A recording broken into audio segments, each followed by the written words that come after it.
somente os discípulos de Cristo falaram acerca do reino de Deus. Mas a ordem de Jesus era: fiquem em Jerusalém até que do alto sejam revestidos de poder.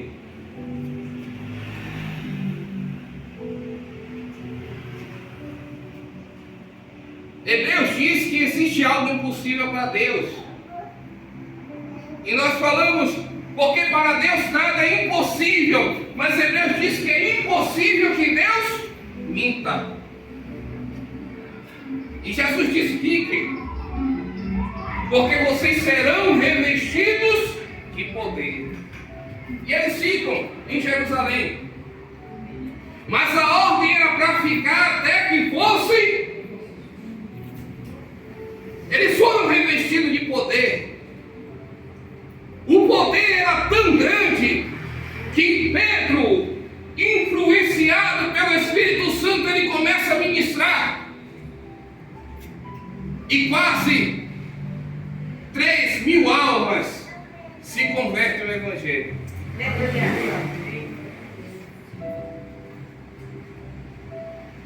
Mas a ordem era para ficar até ser revestido. E quando eles recebem o revestimento do reino de Deus, eles continuam em Jerusalém. E acontece algo inusitado. Deus vai usar um mecanismo para fazer a igreja crescer. E acredite, irmãos, qual é o mecanismo que Deus vai usar? A perseguição.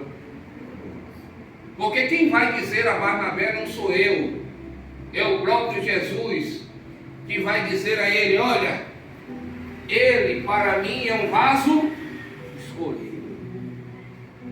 Mas de quem é que o Senhor Jesus está falando? Jesus está falando de Saulo de Tarso, o perseguidor da igreja. E Jesus está dizendo: ele para mim é um vaso escolhido. Porque toda vez que nos acomodamos diante do reino de Deus, Jesus só consegue encontrar uma ferramenta capaz de nos mover. E essa ferramenta, irmãos, é a perseguição. Porque crente só consegue crescer sendo perseguido. Porque quando as coisas melhoram, quando as coisas vão bem, nos acomodamos no seio do nosso lar e relaxamos com a obra de Deus.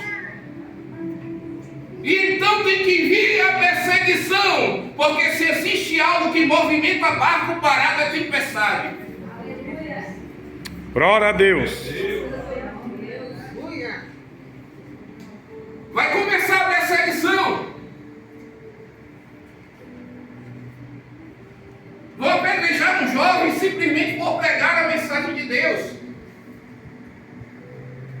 Vão prender Pedro e Tiago. Tiago vai ser decapitado e agora eles vão cumprir o ID, porque o que foi que Jesus disse em Marcos? E vão por todos os cantos e anunciem o Evangelho a toda criatura. Eles foram revestidos de poder, mas pararam em Jerusalém. Aqui é lugar de se encher, mas existe um campo esperando você lançar nesse campo toda a semente que você adquiriu aqui.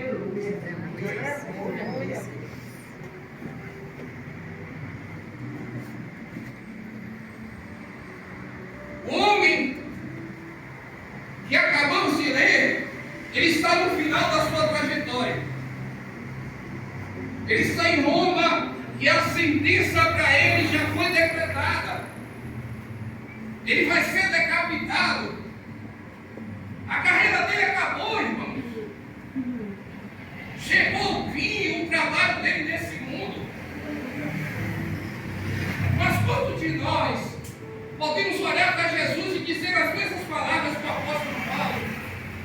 Quantos de nós podemos dizer: Senhor, eu combati um bom combate, a minha carreira está encerrando aqui, mas eu guardei a fé.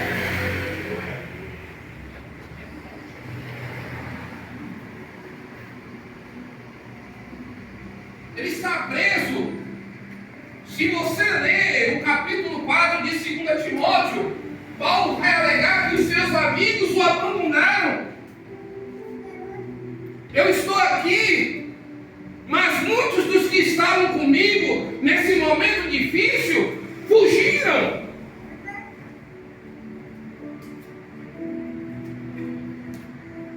Então existem momentos que parecem, irmãos, que estão cheios de pessoas à nossa volta, mas na verdade estamos sozinhos.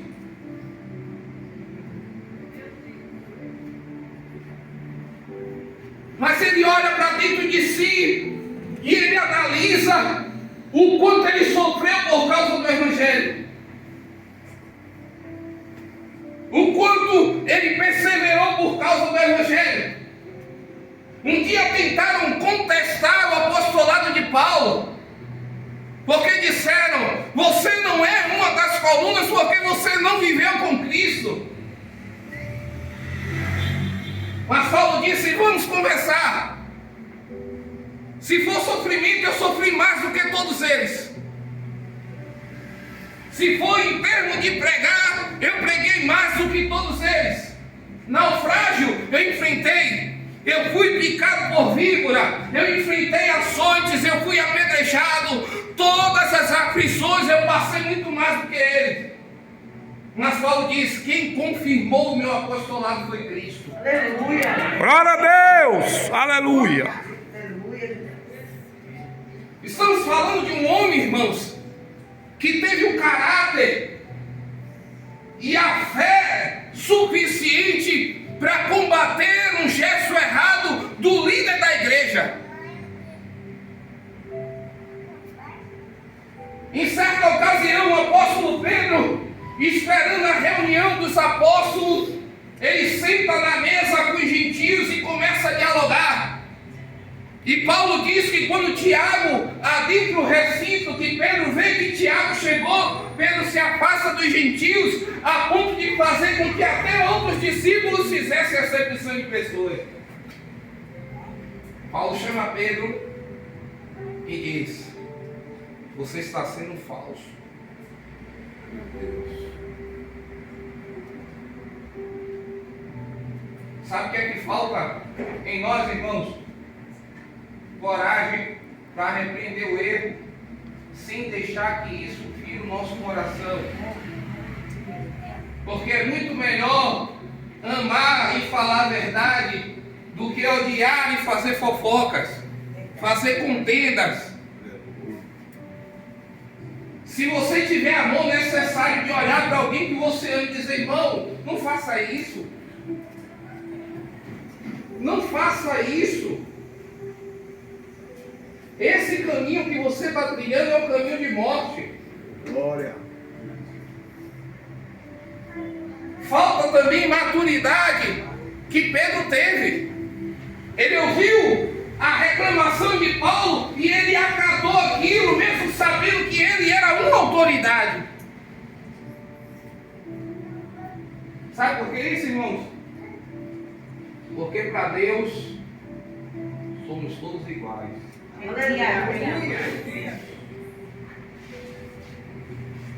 E quando diz que somos todos iguais, é que todos nós estamos sujeitos às falhas, aos erros. Não existe ser humano perfeito, não existe super-homem, não existe mulher maravilha. Todo mundo falha.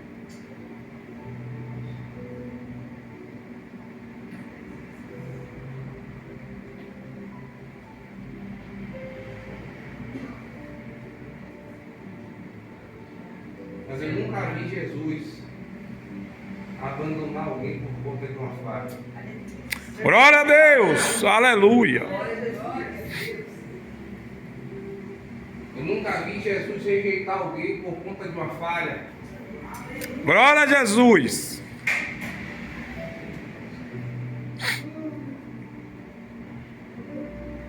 Ele diz: eu combati o meu combate. Ele está dizendo tudo que Jesus me passou, tudo que Jesus me ensinou, eu coloquei em prática.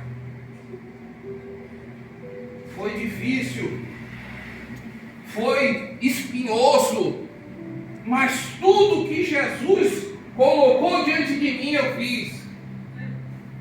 Eu sou indo desse mundo, mas eu estou indo com algo que eu guardei que o ladrão não rouba e a traça não rouba.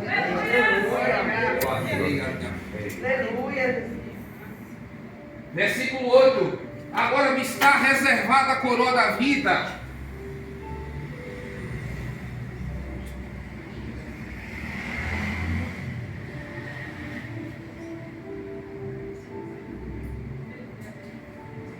O apóstolo Pedro, uma grande coluna da igreja. Não vimos esse relato na Bíblia, mas a tradição dos apóstolos diz que Pedro está em Roma. E que Nero, se os irmãos não conhecem, a história diz que Nero era um cruel, um tirano.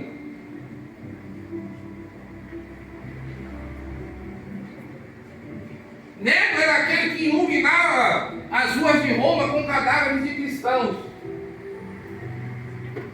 A perseguição era alta. E diz que, em um gesto de perseguição, diz que os cristãos agora estão ali cercados e diz que Pedro sai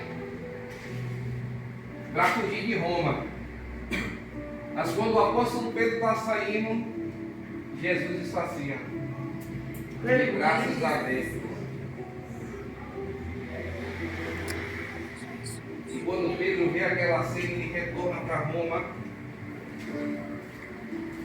para ser crucificado. Ele não falou, irmãos, mas o gesto de retornar, ele está dizendo: eu também combati um bom combate. Eu também acabo a minha carreira pela aqui, mas guardei a minha fé.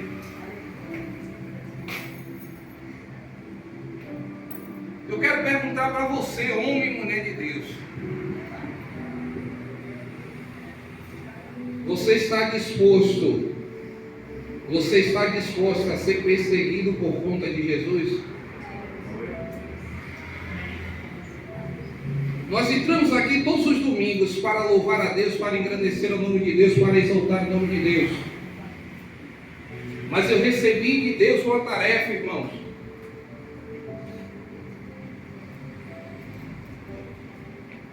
E a tarefa que eu recebi da parte de Deus é para trazer para você isso.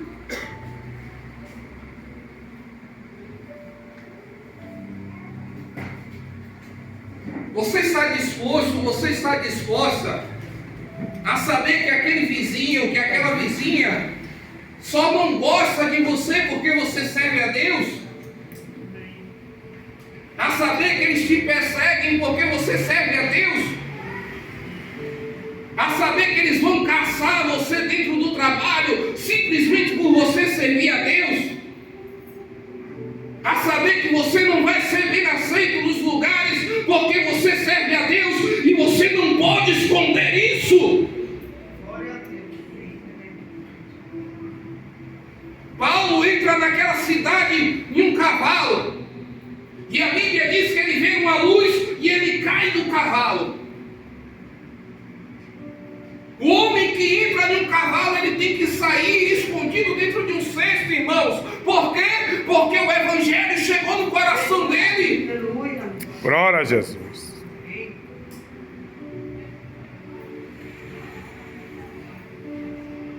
Sofre, pois, comigo as aflições como um bom soldado de Cristo. E eu estou falando isso no culto da família. Sabe por que eu estou falando isso? Porque eu sei que Deus guarda a minha família. Mas eu sei que essa cobertura tem preço. Glória a Deus.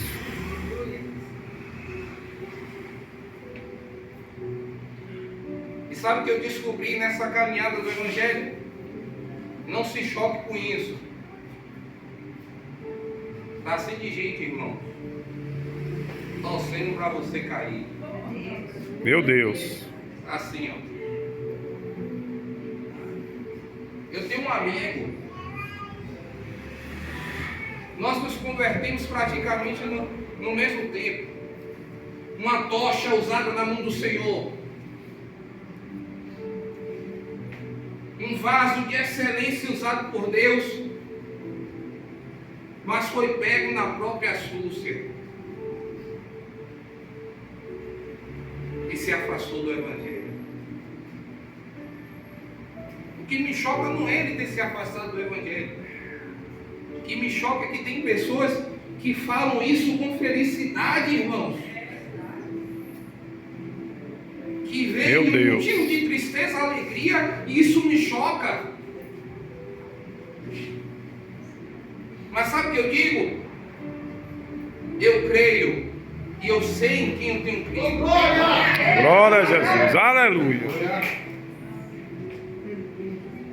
Eu sei, irmãos, que ele ainda vai sair comigo para pregar o Evangelho.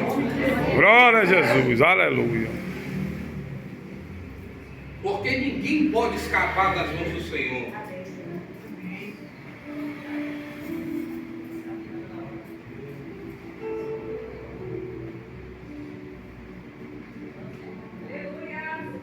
Nós estamos acostumados a entrar no domingo e pedir, Deus, me dá.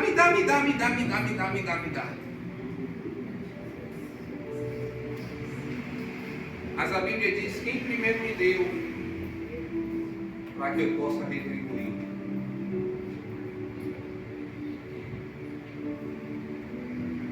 Estava tudo bem com Abraão, mas Deus disse: me dá o seu Isaac.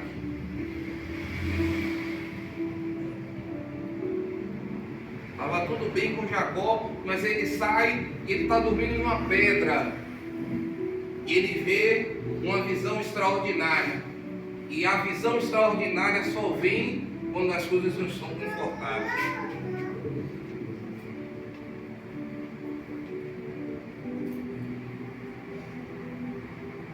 O maior poder da palavra de Deus é fazer com que a gente saia daqui refletindo acerca do Evangelho. Qual é o Evangelho que vivemos? É um Evangelho onde tratamos Deus como um super mágico de Oz, sempre disposto a realizar os nossos milagres, os nossos desejos. Ou é o Evangelho que eu preciso me doar para Deus? Eu enfrentei um dilema com Deus, irmão. Sabe por quê? Porque todo mundo me via como um pastor. E eu vi o meu líder sofrendo. Porque pastor não é valorizado.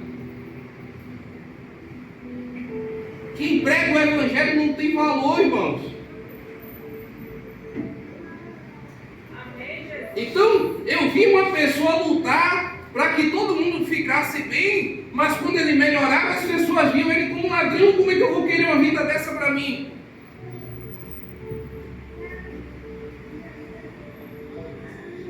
Porque a nossa natureza é assim, queremos todo mundo bem, mas não queremos ver ninguém melhor do que nós. Então ele falava: Diego, daqui a um dia é você. Eu falo: pastor, não quero. Eu não quero, porque quem tem responsabilidade sabe o quanto é duro pastorear. Porque todo mundo pode errar. Mas se for o pastor, não presta. Glória! Então vivemos um mundo de injustiça. Um mundo onde podemos cobrar, mas não podemos ser cobrados. Então eu tinha que ver tudo aquilo ali. E ele me botava do lado: venha, meu filho, sente aqui, ó. Veja tudo isso para que você aprenda. Cansei de ver as pessoas: mas você tem um dom. Você tem um dom. Eu tenho um dom. O meu dom tem quase 500 livros. Foram horas e horas. Eu passava quase 15 horas estudando a Bíblia. Eu orava, eu subia a monte, eu descia a monte.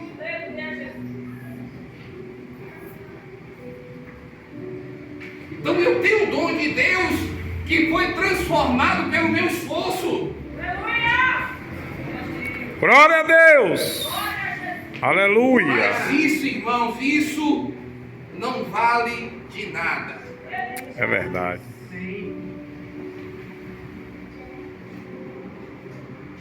Quem disse isso? O apóstolo Paulo escreve aos Coríntios e diz: ainda que eu falasse a língua de Deus e dos anjos, ainda que eu pregasse com todo o dom da ciência, da sabedoria, ainda que eu curasse, ainda que eu pegasse todo o meu dinheiro e desse aos pobres, se eu não tivesse amor, de nada isso valeria.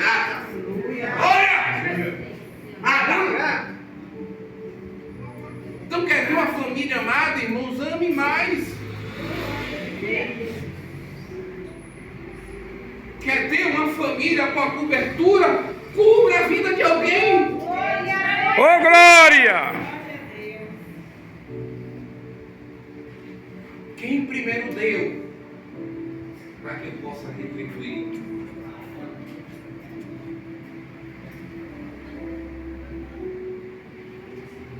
Ezequiel, ele chega e diz: vamos restabelecer a Páscoa. Está aberto. Que todos tragam ofertas ao Senhor. E eles trouxeram.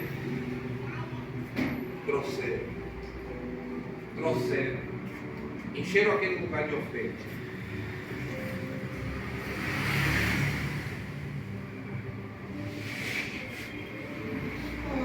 Passados alguns períodos, o povo estava novamente na idolatria.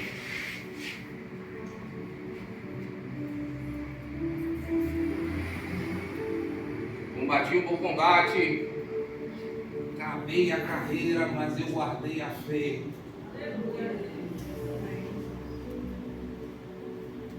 A parábola do rico insensato serve de exemplo a nós. Come e bebe minha alma, porque os meus celeiros estão cheios.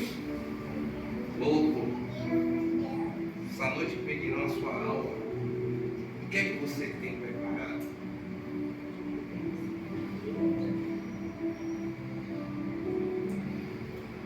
Se o Senhor não edificar a cidade, vão trabalhos que nela edificam. Se o Senhor não vigiar a cidade, em vão vigia o sentinela. Inútil te será acordar cedo.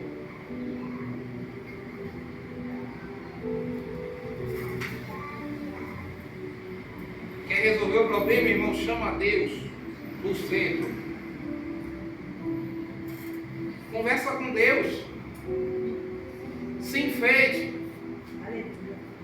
Sim, Senhor, meu Deus, meu Pai, toma isso, toma aquilo, toma fulano, toma Bertano, toma Cicrano, toma Bederê. Senta com Deus, conversa. No meu choque, eu sentei para Deus e disse: Senhor, desse jeito eu não quero. Ele me apertou de tudo quanto é lado. Mas eu disse: eu não quero. Eu casei, Deus. Eu não vou fazer a obra para ver minha família me mendigar o pão. Eu estudo. Eu trabalho. Se o Senhor quer que eu faça a obra, o Senhor vai ter que me dar uma segurança.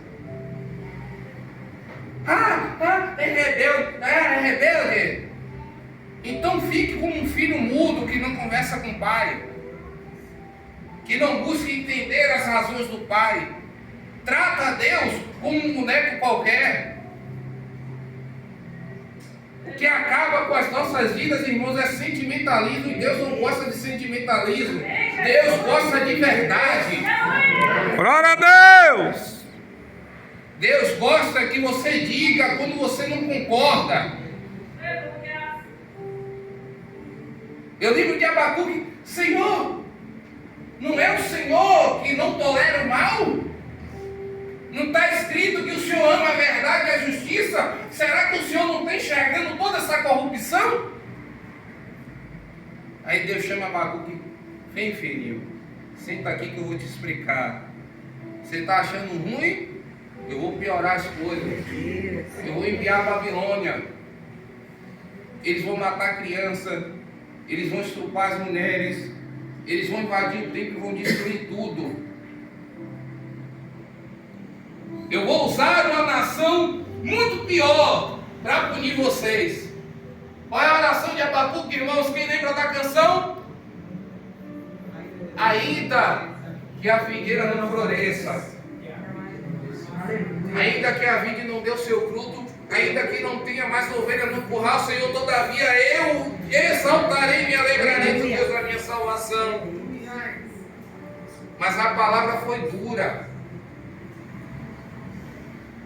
Porque existem momentos que a gente ora e em vez de melhorar as coisas pioram, irmãos, não é assim? Então a gente tem que entender o Evangelho. O Evangelho não é sentimentalismo, eu vou chorar e Deus vai resolver a situação, não. Tem momentos que você chora e as coisas pioram. Meu Deus! E piora mesmo. Sabe por quê? Porque é assim que Deus combate a rebeldia. Cinge os seus ombros, homem mortal, e vem conversar comigo, diz o Senhor. Coloca diante de mim as suas razões, para que você possa se justificar. Senhor, Senhor, Senhor. Jó. Deus, porque o Senhor me pune? Seria melhor que eu morresse. Seria melhor que eu não tivesse ido no ventre da minha mãe. Aí Deus aparece para Jó de um redemoinho, irmãos. E ele diz: homem mortal, vamos conversar. Você já leu esse texto? São mais de 70 perguntas que Deus faz a Jó. E ele não consegue responder? Uma sequer.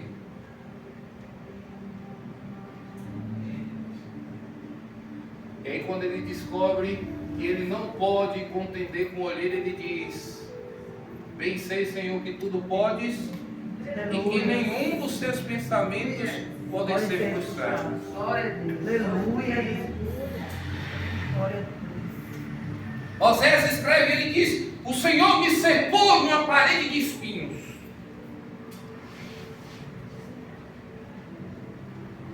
Deus escreve para Oséias e diz: eu te levarei ao deserto e lá nós vamos conversar sobre amor.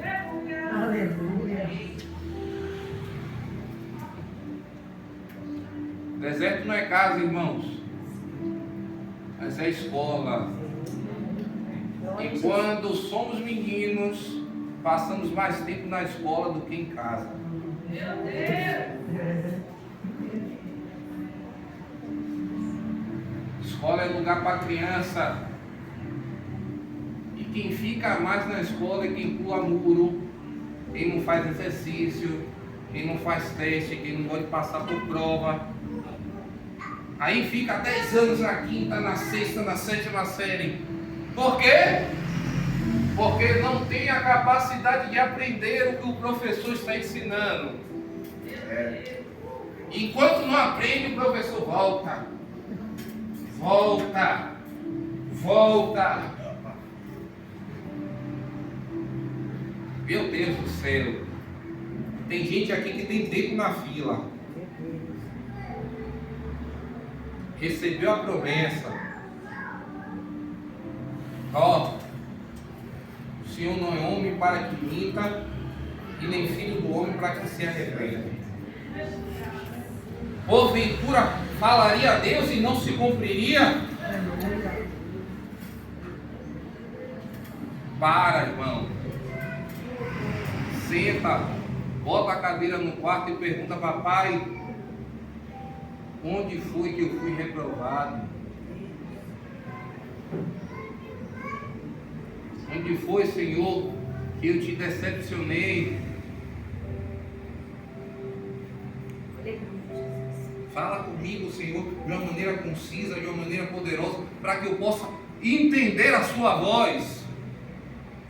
Porque é difícil, meu irmão. Porque tem muita gente indo atrás de uma revelação sem intimidade com Deus. Meu Deus.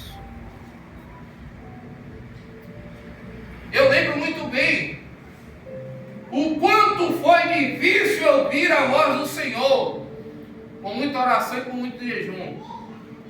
Então eu tenho dificuldade, irmãos, para acreditar que Deus vai se comunicar com quem não dá importância para Ele. Meu Deus. Porque eu amo os que me amam, Aleluia. mas os que me desprezam serão envelhecidos. Meu Deus.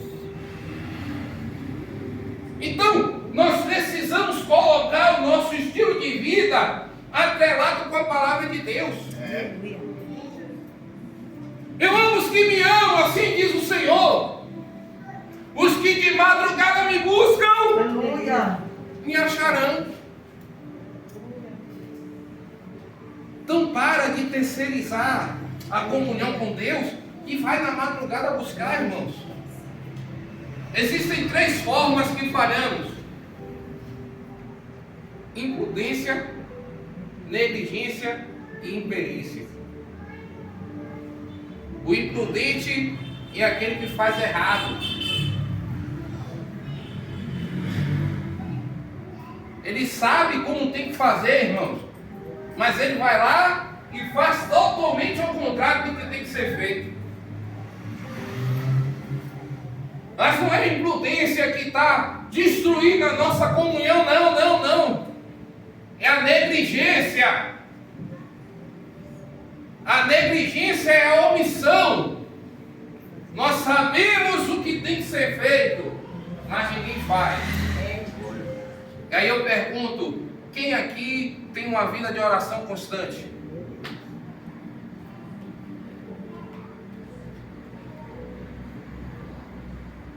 Se perguntar aqui, quem tem problema aqui, irmãos?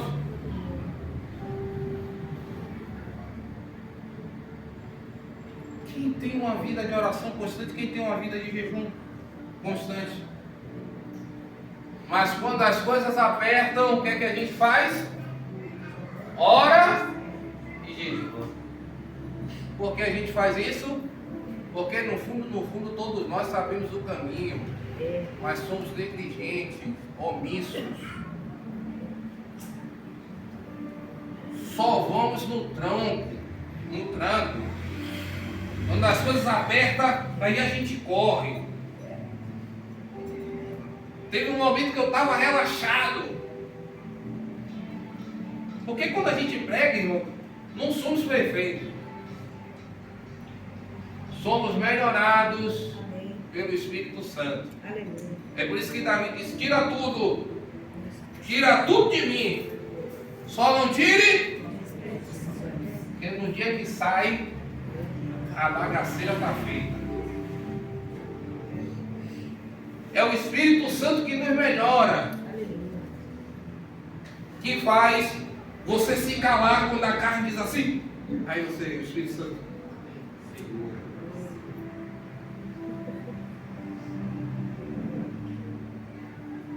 É o Espírito Santo que nos leva à profundeza daquilo que é Deus. Aleluia. Glória a Deus.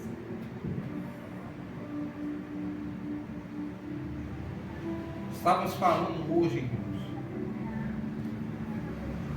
da dificuldade que Jesus teve com Pedro.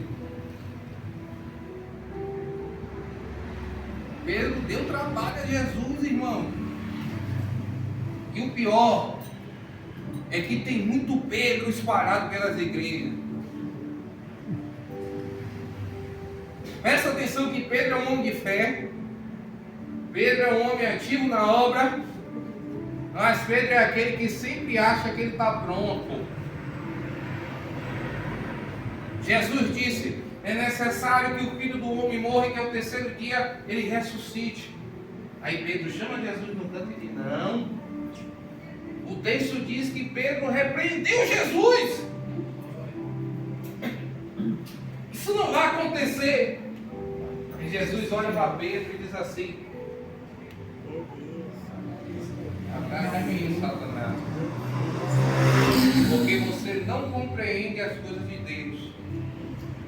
são as coisas dos homens.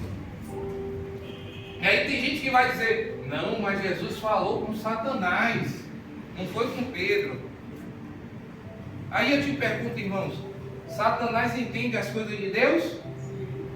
Entende, irmãos? Entende muito bem. Mas Jesus disse para trás de mim, pois você não entende as coisas de...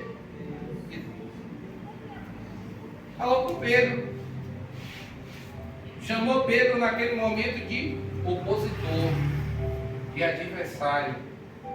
E aquela pessoa que quer ensinar Jesus como Jesus tem que trabalhar na vida dela. Não foi assim que Naamã fez com Eliseu? Eu achei que ele ia sair. Eu achei que o ministro ia vir e pôr as mãos sobre mim e ia ser curado. Mas quando ele chega, Eliseu nem sai. Vai lá e diga ele para mergulhar 7 vezes no Jordão. Rapaz, se existe alguém que sabe tratar a nossa soberba, esse alguém é Deus. Aleluia. Glória a Jesus. Aleluia. Porque eu digo a nossa, porque isso está aqui, ó. Esse pedaço podre que vai precisar ser restaurado. Soberba, nós estamos propícios a ser soberbos. Paulo, durante um bom tempo, foi soberbo. Pedro foi soberbo. Ele disse: eu estou pronto, Jesus. Eu vou ser preso contigo e até morrer. É assim que a gente diz: estou pronto para fazer a obra. Eu estou pronto. Pastor, pode me botar porque eu já estou preparado. Aí Jesus olha e diz: Pedro, Satanás me impediu de venerar. Eu ouvi ao Pai. Aleluia. Você. Não estou pronto, Senhor. Ainda hoje você vai me negar 3 vezes. Capítulo 21 de João, Jesus aparece e diz assim: Pedro, você me ama? E ele: te amo, Senhor. E Jesus: não cuida dos meus cordeirinhos. Simão, filho de Jonas, você me ama? Pela segunda vez ele: sim, Senhor, tu sabes, eu te amo. Então cuida dos meus cordeirinhos. Terceira vez: Pedro, você me ama? E Pedro ficou o quê, irmãos? Triste. Por que ele ficou triste? Porque Pedro é igual a nós. Não temos certeza se amamos a Deus ou não. Sempre tem uma dúvida no nosso coração.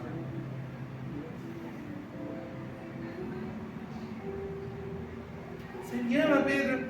Aí ele: oh, Senhor Jesus, é o Senhor que sabe.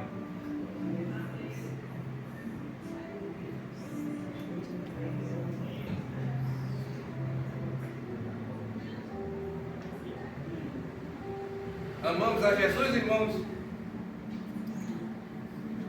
Amamos a Jesus? Abre a sua Bíblia para a gente encerrar 1 Coríntios.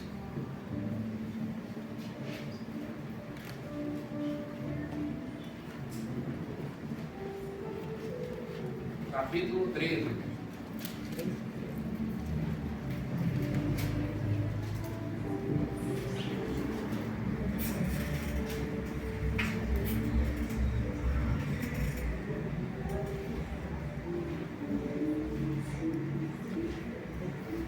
Eu estou pedindo a Deus, Senhor, me ensine a amar.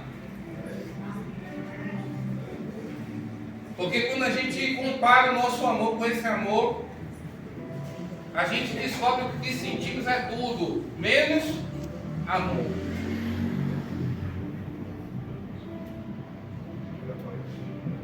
Por quê? Porque o nosso amor é corrupto.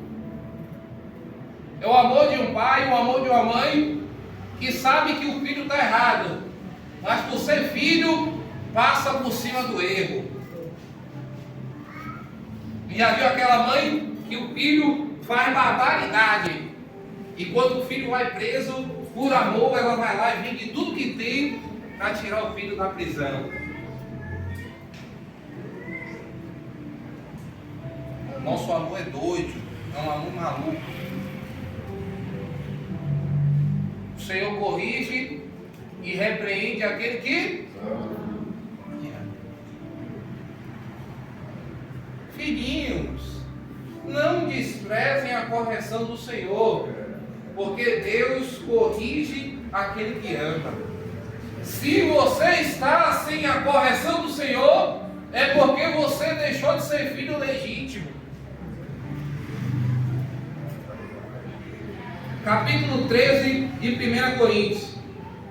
Ainda que eu falasse a língua dos homens e dos anjos, se eu não tivesse amor, seria como um metal que soa ou como um sino que tine.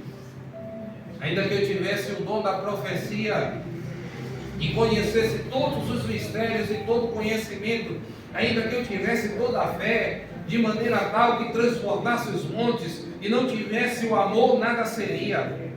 Ainda que eu distribuísse toda a minha fortuna e sustento dos pobres, ainda que eu entregasse o meu corpo para ser queimado, se eu não tivesse amor, nada disso aproveitaria. E aí Deus vai descrever o que é o amor, irmão. O amor é sofredor, é benigno. O amor não é.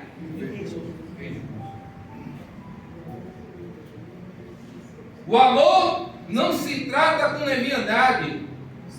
O amor não é soberbo. O amor não se porta com indecência.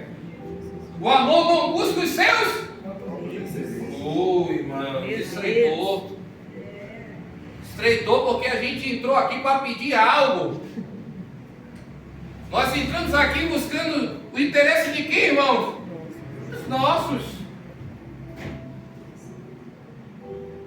Porque o interesse de Deus é que a gente entre aqui e esqueça o mundo.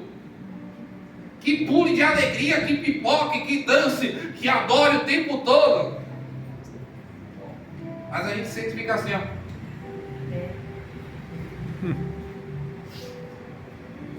Eu vim do mundo, irmão. E eu lembro que no mundo, na festa, ninguém parava. Era o tempo todo pulando, gritando, e vai para lá, corre para cá. Ó, Deus diz o seguinte: que ninguém vem até a mim de mão vazia. Verdade. Sou eu que estou falando isso, irmãos? Ou é a Bíblia que diz?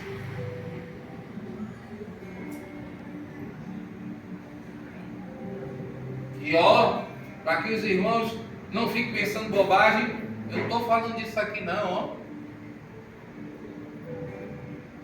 E a gente confunde as coisas. Ó, quem precisa do dinheiro é a igreja. Para que as portas fiquem abertas, para que mais vidas sejam alcançadas. Deus, ele não precisa do seu dinheiro, ele precisa do seu compromisso. Não ache que com seu dinheiro você compra e você ganha a retribuição de Deus por conta do seu dinheiro, não. Você vai ganhar isso com o seu compromisso. Então, o amor não busca os seus interesses. Não se irrita e não suspeita. Estreitou de novo. Porque o nosso coração é podre. Às vezes tem gente que está se esforçando e a gente está o quê? Suspeitando? Mal.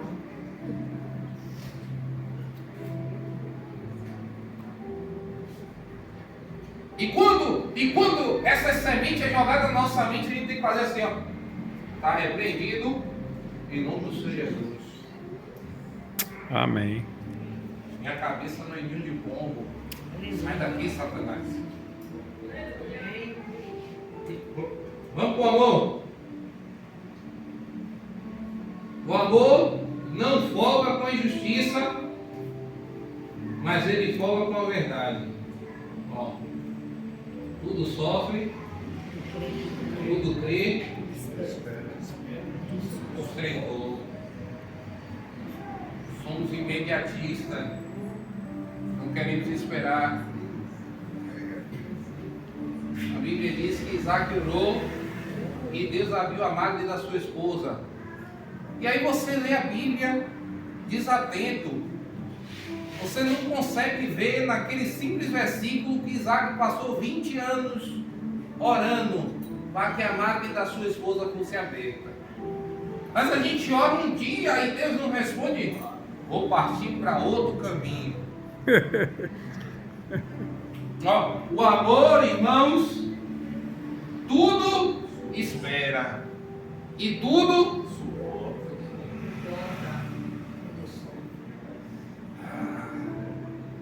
E tem de gente se chateando com um olhar do irmão. Aí que o irmão me olhou assim. Aí que o irmão falou isso. Ah, não vou mais porque eu estou sentindo que o irmão não está contente com a minha presença. Irmãos, você tem problemas? O irmão que está do lado também tem. Você chega chateado, às vezes o irmão também está chateado. O amor tudo suporta. Ó, o amor tudo suporta. Eu aprendi isso. Ô, irmãos, me perdoe. Amanhã está tudo bem. O irmão que chegou mal-humorado, amanhã chega dando glória a Deus, abraçando, beijando, e você não entende mais nada.